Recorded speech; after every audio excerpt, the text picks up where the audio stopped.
Well, 3 of the 4 biggest emitters are not there. So you've got China, India and Russia. I mean, it comes back to that question of credibility again, and this happens at every climate conference, but I mean, the biggest emitters aren't there. So whatever comes out of it, what's it going to mean? Yeah. Well, exactly right.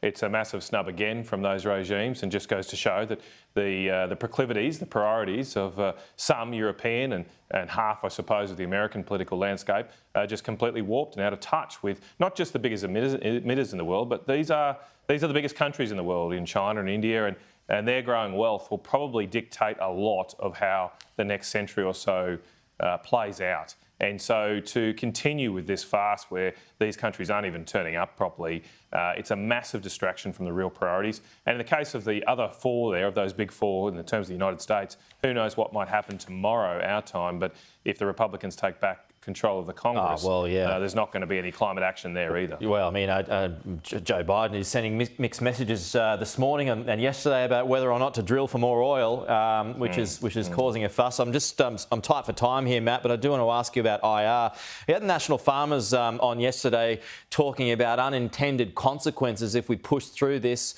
Supply chains will be disrupted when it comes to IR reform. What is your biggest concerns about this? And I mean, do you expect it to pass this year?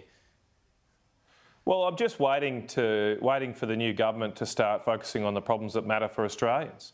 Maybe I shouldn't be holding my breath here, but I don't quite know what the problem this industrial relations bills are trying to solve, apart from the increasing irrelevance of the trade union movement. So this determination to pass these laws before Christmas seems to be the fact that Anthony Albanese wants Santa to give the trade unions a massive Christmas present in the next few weeks. But really, where are the people in the streets demanding that there be multi-employer bargaining? I mean, I've never heard a constituent ever raise it with me. It's just a sop to the trade union movement, who represent less than 10% of the private sector workforce. What people are raising with me, and I've just driven all the way to Canberra here, meeting people in countries' towns, is the crushing cost of living. And when is this government going to deal with those priorities? But I mean, I guess the retort to that would be higher wages from bargaining would help the cost of living.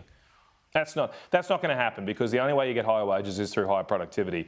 And we're not going to get higher productivity by giving unions a veto on whether an agreement can be put to employees. Keep in mind, this bill would mean that even if you had not one single union member on your shop floor, a business could not put an agreement to a vote to the employees unless the union says yes. This is ridiculous. It's anti-democratic. It takes away the rights of workers, because this government is all about their mates in the union movement, not about average Australian families who are struggling right now. Matt Canavan, live from Canberra. Thank you. We'll talk to you again next week.